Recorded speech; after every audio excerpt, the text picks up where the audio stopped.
Assalamualaikum warahmatullahi wabarakatuh. Perkenalkan, saya Salma Ariningrum Kusumawardani dari Poltekkes Kemenkes Semarang, D3 Kebidanan. Pada kesempatan kali ini saya akan membahas tentang sistem reproduksi wanita dan sistem limfatik. Pasti kalian penasaran kan? Yuk kita bahas. Oke, tanpa berlama-lama, sebelumnya video ini dibuat guna untuk memenuhi tugas ujian praktik fisiologi dengan dosen pengampu Bu Listiani. Oke, sebelum kita lanjut ke materi, apa sih reproduksi itu? Nah, kita akan bahas tentang sistem reproduksi wanita.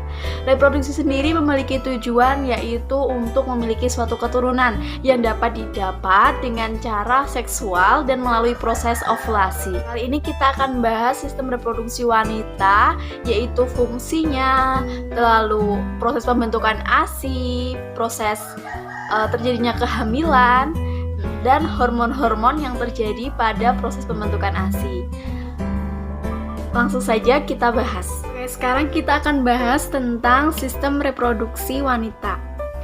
Reproduksi wanita bagian luar, yaitu yang pertama ada mons pubis, adalah jaringan lemak yang mengelilingi tulang pubis. Nah, mons pubis ini terletak di bagian sini. Biasanya terdapat rambut-rambut yang ada bila dia sudah tumbuh dewasa. Nanti akan tumbuh rambut-rambut di bagian itu.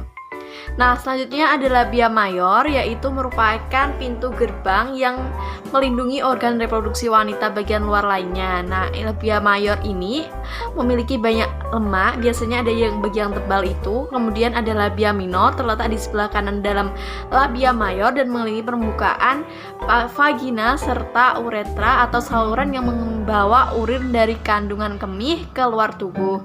Nah, biasanya labia minor ini terdapat di dalam terdapat di dalamnya bagian dalam yang seperti itu, di bagian labia minor. Kemudian selanjutnya yaitu ada klitoris labia minor sisi kiri dan sisi kanan. Nah, tempatnya itu di bagian sini bertemu di tengah atas, yaitu pada bagian klitoris. Klitoris adalah benjolan kecil yang sangat sensitif terhadap rangsangan. Nah, biasanya klitoris ini itu sistem kerjanya seperti penisnya. Dia bisa ereksi, kemudian dia juga bisa melakukan seperti penis tersebut. Kemudian selanjutnya ada vestibular bulbs, adalah dua bagian panjang pada permukaan vagina yang berisi jaringan erektil. Saat seorang wanita merasa terangsang, bagian ini akan tersisi banyak darah dan membesar. Kemudian ada kelenjar Bartholin. Nah, selanjutnya kita akan bahas tentang sistem reproduksi bagian dalam.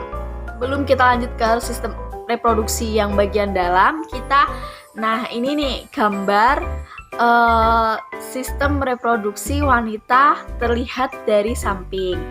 Kemudian yaitu sistem reproduksi wanita bagian dalam. Reproduksi wanita bagian dalam, yang pertama ada vagina.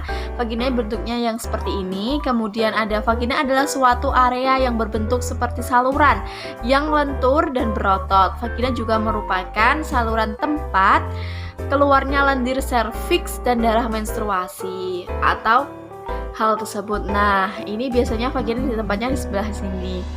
Kemudian serviks atau leher rahim adalah bagian bawah dari rahim yang menghubungkan rahim dengan vagina. Kemudian ada uterus atau rahim adalah suatu ruang kosong yang berbentuk seperti buah pir dan berfungsi sebagai tempat berkembangnya janin. Nah, itu di bagian situ.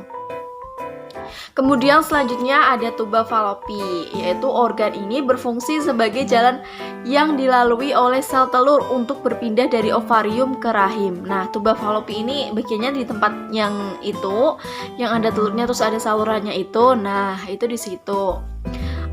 Tuba falopi ini tempat jalannya sel telur yang dilalui untuk berpindah ke ovarium ke rahim. Dari rahim ke ovarium. Kemudian ada ovarium, yaitu indung atau indung telur, adalah jaringan kecil berbentuk oval yang itu di bawah tuba falopi yang berada di rahim. Ovarium berfungsi untuk memproduksi sel telur dan hormon seks perempuan yang kemudian akan dilepaskan ke aliran darah. Nah, setelah sistem reproduksi luar ini, kemudian saya akan menjelaskan mengenai proses terjadinya kehamilan. Apa ya kira-kira proses terjadinya kehamilan itu? Nah, teman-teman harus simak video selanjutnya ya. Jangan stop sampai di sini, lanjut terus, oke? Oke, sekarang saya akan menjelaskan tentang proses terjadinya kehamilan. Proses kehamilan dimulai saat terjadinya konsepsi atau pembuahan dari sel, yaitu pada sel sperma berhasil membuahi sel telur. Nah, jika sel telur tidak dibuahi oleh sel sperma, maka sel telur ini akan meluruh dan terjadinya proses menstruasi. Kemudian adalah saat ovulasi, sel telur akan keluar dari ovarium.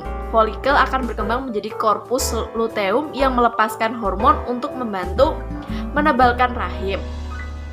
Kemudian sel telur akan bergerak ke tuba Fallopi. Nah, kemudian sel telur ini akan bertahan selama 24 jam menunggu sel sperma untuk membuahi. Jika tidak ada pembuahan, maka akan terjadinya proses menstruasi. Tetapi jika berhasil terjadi pembuahan, zigot akan terus membelah diri hingga menjadi embrio dan menetap di rahim, menebal di rahim. Inilah yang disebut sistem proses implantasi untuk memastikan hamil atau tidaknya segera lakukan tes spek. Nah, kemudian kita akan menuju tahap-tahap proses kehamilan. Nah, ini seperti yang saya sebutkan tadi, yaitu proses tahap-tahap kehamilan itu yang pertama ovulasi, lalu ada kenaikan hormon, kemudian telur berjalan ke tuba Fallopi. Nah, ini yang dimaksud dengan telur berjalan ke tuba Fallopi ini adalah telur akan menunggu sperma untuk membuahi sel telur tersebut. Tetapi apabila sel telur tersebut tidak dibuahi oleh sel sperma, maka sel telur ini akan meluruh dan terjadinya proses menstruasi. Oke, selanjutnya kita akan bahas mengenai proses produksi ASI, yaitu laktogenesis 1, laktogenesis 2, dan laktogenesis 3. Selain proses produksi dan hormon yang terkait, terdapat pula faktor-faktor yang menyebabkan ASI tidak keluar. Kira-kira apa sih ya teman-teman yang dapat menyebabkan faktor ASI itu tidak keluar? Yaitu pertama ada persalinan pertama. Mengapa hal tersebut terjadi? Beberapa wanita yang baru pertama kali hamil membutuhkan waktu hingga 5 hari sampai payudara terisi penuh oleh ASI. Lalu pada persalinan anak kedua dan seterusnya air susu akan keluar lebih cepat. Nah, kemudian yang kedua adalah persalinan dengan penyulit. Itu apa sih persalinan dengan penyulit? Itu proses persalinan yang panjang disertai dengan faktor penyulit dan menyakitkan, bisa membuat ASI tidak keluar. Nah, itu bisa membuat ASI tidak keluar meski sudah lebih dari 3 hari setelah melahirkan. Selain itu, penggunaan obat bius dan infus dalam jangka waktu panjang juga bisa menurunkan produksi ASI. Nah, maka teman-teman harus ibu-ibu ini harus hati-hati ya. Kemudian yang ketiga adanya faktor dari operasi sesar, produksi operasi, stres, nyeri, dan faktor emosional lainnya yang berhubungan dengan persalinan sesar dapat membuat ASI terlambat keluar. Kemudian ada persalinan prematur. Nah, ASI sebenarnya memang sudah bisa diproduksi di akhir semester kedua kehamilan. Namun persalinan yang terjadi secara tiba-tiba muncul stres.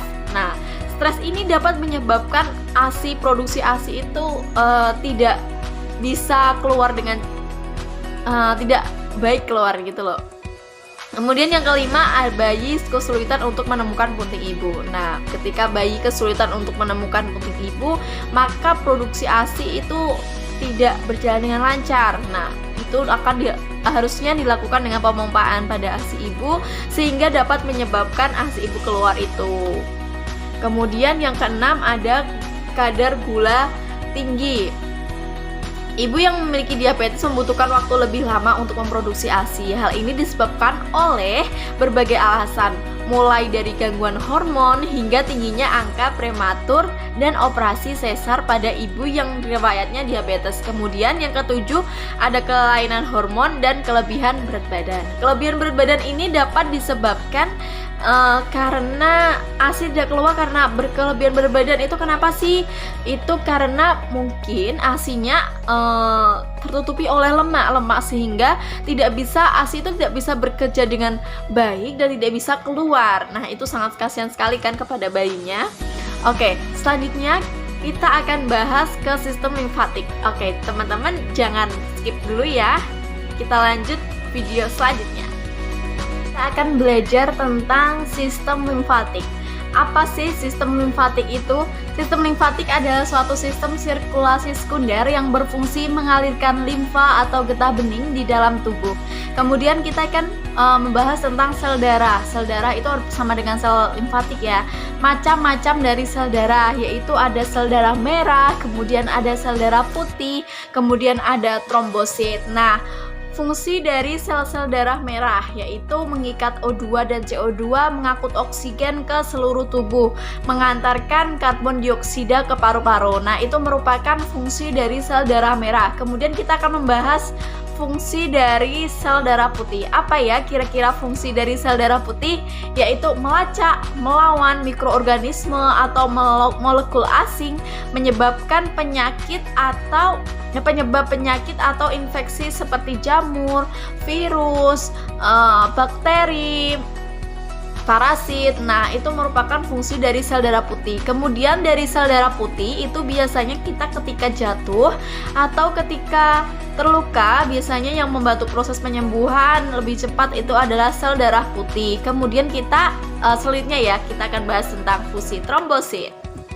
Fungsi trombosit adalah mencegah kehilangan darah, pembekuan darah, melawan trombosit, mempermudah penyembuhan luka. Nah, ini trombosit juga mempermudah kita untuk penyembuhan luka. Kemudian selanjutnya kita akan membahas tentang proses pembentukan darah atau hematopoiesis.